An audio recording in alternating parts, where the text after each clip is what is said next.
ZEE5 ಇರುವಾಗ ನೀವು ನಿಮ್ಮ ನೆಚ್ಚಿನ ಶೋಗಳನ್ನ ಎಂದಿಗೂ ಮಿಸ್ ಮಾಡಿಕೊಳ್ಳುವುದಿಲ್ಲ. ಅದು ಸಂಪೂರ್ಣ ಉಚಿತವಾಗಿ.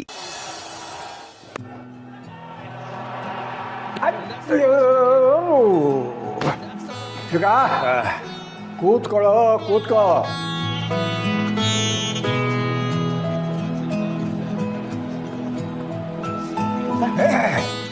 ಸರಿ, ಒಳ್ಳೆ ಸಮಯಕ್ಕೆ ಬಂದೆ. ಮ್ಯಾಚ್ ಎಷ್ಟು ಇಂಟ್ರೆಸ್ಟಿಂಗ್ ಆಗಿದೆ ಗೊತ್ತಾ? ಕೂತ್ಕೊ ಕೂತ್ಕೊ ಕೂತ್ಕೊಂಡು ನೋಡು. ಇಲ್ಲ ತಾತ, ನಾನೀ ಆಟಕ್ಕಿಲ್ಲ.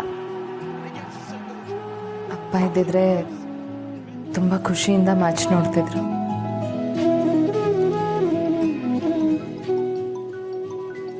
ಹೋಗ್ಲಾಡಿ, ಫೋನ್ ಬಡ್ಕೋತಾ ಇದ್ದೆ. ಯಾರು ನೋಡು.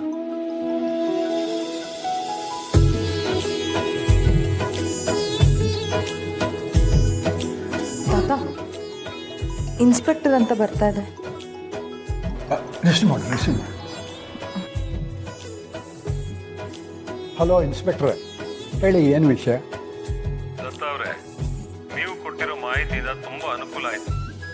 ತಪ್ಪಿಸ್ಕೊಂಡಿದ್ದ ರೌಡಿ ಸಿಕ್ಬಿದ್ದಿದ್ದಾನೆ. ಹೇ, ಹೌದಾ? ಬಹಳ ಸಂತೋಷ ಇನ್ಸ್ಪೆಕ್ಟ್ರೆ. ಹಾಗಾದರೆ ಅವನಿನ್ನ ಇಟ್ಕೊಂಡು ಅವನನ್ನ ಹಿಡ್ಕೊಂಡು ಬಾಯಿ ಬಿಡಿಸಿ ಸಾಕ್ಷಿಗಳನ್ನೆಲ್ಲ ಕಲೆಕ್ಟ್ ಮಾಡಿ ಖಂಡಿತ ತಪ್ಪು ಮಾಡಿದ್ರೆ ಶಿಕ್ಷೆ ಕೊಡಿಸ್ತೀವಿ. ತುಂಬಾ ಥ್ಯಾಂಕ್ಸ್. ಫ್ರೀ ಆದಾಗ ಸ್ಟೇಷನ್ಗೆ ಬಂದು ಹೋಗಿ. ಸರಿ ಇನ್ಸ್ಪೆಕ್ಟ್ರೆ.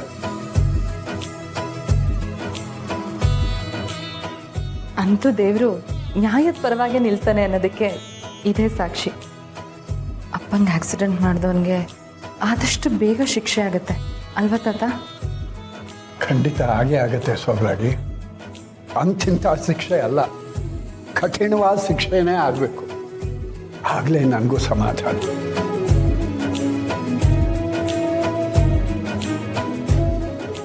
ಅಲ್ಲ ದತ್ತ ಮಹಾಪ್ರಭುಗಳೇ, ಗುಂಡು ಹಾರಿಸಿದವ್ರನ್ನ ಬಿಟ್ಟು ರಿವಾಲ್ವರ್ಗೆ ಬುಲೆಟ್ಗೆ ಶಿಕ್ಷೆ ಕೊಡಿಸೋದು ಏನು ಪ್ರಯೋಜನ? ಈಗ ನೋಡಿ, ಶಿಕ್ಷೆ ಆಗ್ತಿರೋದು ರೌಡಿಗಳಿಗೆ, ಆದರೆ ತಪ್ಪು ಮಾಡಿರೋದು ಶಾರ್ವರಿ.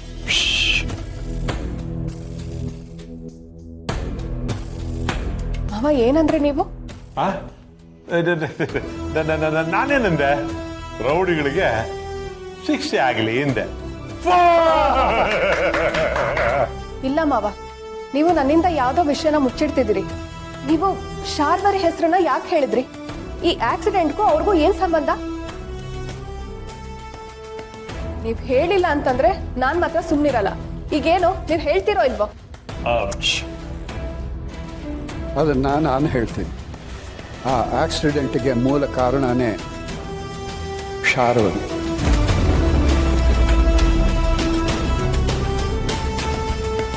ಏನ್ ಹೇಳ್ತಿದ್ದೀರಾ ತಾತ?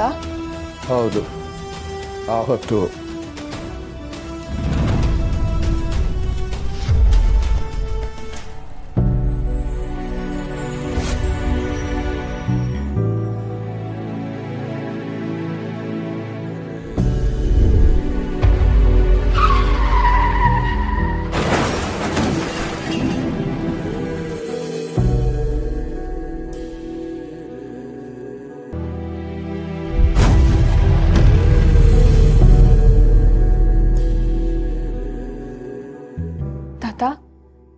ಇಷ್ಟೆಲ್ಲ ವಿಷಯ ನಿನಗೆ ಗೊತ್ತಿದ್ಮೇಲೆ ಅವಳೇ ತಪ್ಪು ಮಾಡಿರ್ದು ಅಂತ ಯಾಕೆ ಎಲ್ರಿಗೂ ಹೇಳ್ತಿಲ್ಲ?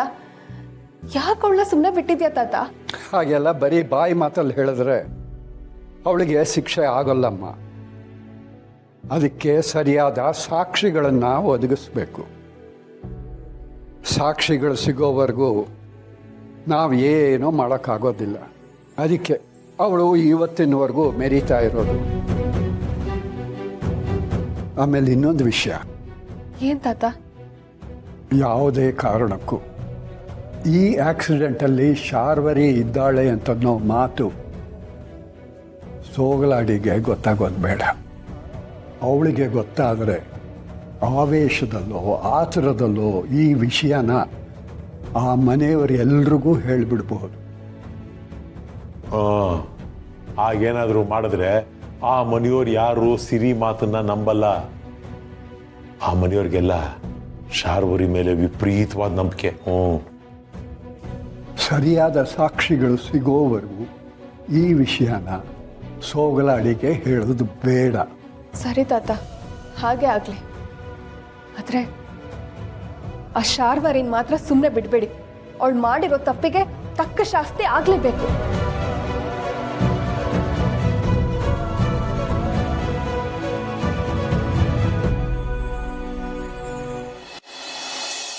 ಹನ್ನೆರಡು, 18, 21. ಏನೋ ಇದು ನಿಂದು? ತಾತ ಹೊರಡ್ತೀನಿ. ಏನು ಮಗು ಇಷ್ಟು ಬೇಗ ಹೊರಟಿದ್ಯಾ? ಹೌದು ತಾತ, ಇವತ್ತೊಂದು ಈವೆಂಟ್ ಇದೆ, ಅದಕ್ಕೆ ಬೇಗ ಹೋಗ್ಬೇಕು. 50. ಅಲ್ಲಮ್ಮ, ಇಡೀ ರಾತ್ರಿ ಲ್ಯಾಪ್ಟಾಪ್ ಇಟ್ಕೊಂಡು ಕೆಲಸ ಅಂತ ಕೆಲಸ ಮಾಡ್ತಾ ಇರ್ತೀಯ. ಬೆಳಗ್ಗೆ ಎದ್ರೆ ಹೀಗೆ ಓಡ್ತಾ ಇರ್ತೀಯ. ಹೀಗಾದ್ರೆ ನಿನ್ನ ಆರೋಗ್ಯದ ಗತಿ ಏನಾಗ್ಬೇಕು ಮಗು? ಏನು ಆಗಲ್ಲ ತಾತ. ನಾಮಕರಣ ಖರ್ಚೆಲ್ಲ ನಾನೇ ಮಾಡಬೇಕು ಅಂತ ಆಸೆ ನನಗೆ. ನಾಮಕರಣ ಮಾಡುವಾಗ ಯಾವ ಕುಂದುಕೊರತೆನೂ ಆಗಬಾರ್ದು. ಅದಕ್ಕೆ ಕಷ್ಟಪಟ್ಟಾದರೂ ನಾ ದುಡಿಬೇಕು. ತಾತ, ಮಗುಗೆ ಹೊಸ ಬಟ್ಟೆ ತರಬೇಕು, ಕಾಲಿಗೆ ಗೆಜ್ಜೆ ತರಬೇಕು, ಕೈಗೆ ಬಳೆ ತರಬೇಕು, ಆಮೇಲೆ ತೊಟ್ಲೆಲ್ಲ ಅಲಂಕಾರ ಮಾಡಬೇಕು, ಮತ್ತೆ ಕುತ್ತಿಗೆಗೆ ಸರ ಏನಾದರೂ ತರಬೇಕಲ್ವಾ?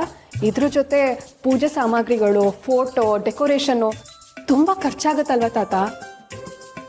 ನಾಮಕರಣಕ್ಕೆ ಇನ್ನು 3 ದಿನ ಇರೋದು ತಾತ. ನಾನೇನಾದರೂ ಇವತ್ತು ಈ ಆರ್ಡರ್ ಮಾಡಿದ್ರೆ ನನಗೆ ಕೈ ತುಂಬ ಹಣ ಸಿಗುತ್ತೆ. ಅದೆಲ್ಲ ಸರಿ ಮಗು, ನಿನ್ನ ಕನಸುಗಳೆಲ್ಲ ಚೆನ್ನಾಗೇ ಇದೆ. ಆದರೆ ಹಾಗಂತ ನಿದ್ದೆಗೆಟ್ಟು. ಸರಿ, ಈಗ ಅದನ್ನೆಲ್ಲ ಮಾತಾಡೋಕೆ ಟೈಮ್ ಇಲ್ಲ ತಾತ. ನಿದ್ದೆ ಏನು 3 ದಿನ ಆದ್ಮೇಲೂ ಮಾಡ್ಬೋದು. ನಾವು ನಿದ್ದೆಗೆಟ್ಟು ದುಡಿತಿದ್ದೀವಿ ಅನ್ನೋದಕ್ಕಿಂತ ನಗ್ತಾ ನಾಮಕರಣ ಮಾಡ್ತೀವಲ್ಲ, ಅದು ಮುಖ್ಯ. ಬರ್ತೀನಿ ತಾತ.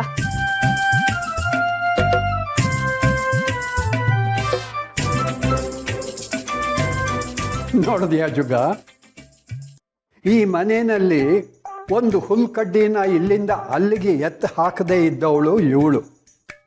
ಆದ್ರೆ ಈಗ ನೋಡು, ಇಡೀ ಮನೆ ಜವಾಬ್ದಾರಿನೆಲ್ಲ ತನ್ನ ಹೆಗಲ ಮೇಲೆ ಹೊತ್ಕೊಂಡು ಇದನ್ನ ನಿಭಾಯಿಸುವಷ್ಟು ಬದಲಾಗಿದ್ದಾಳೆ. ಇನ್ನು ಮುಂದೆ ನನ್ನ ಸೊಸೆ ತುಂಬ ಚೆನ್ನಾಗಿರ್ತಾಳೆ ಬಿಡಿ.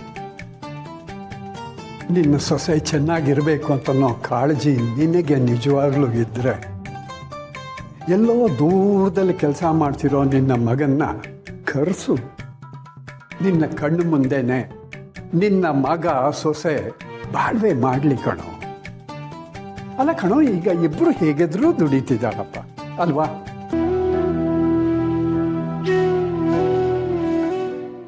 ಹೌದು ದತ್ತ ಅವರೇ,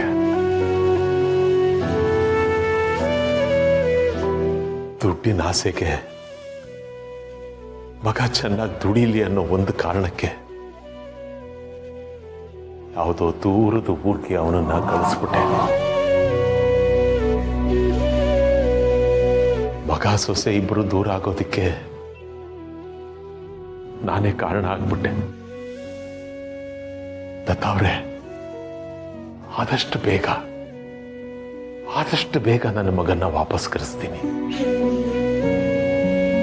ನನ್ನ ಮಗ ಸೊಸೆ ಇಬ್ರು ಮತ್ತೆ ಒಂದಾಗೋಗಿ ಮಾಡ್ತೀನಿ.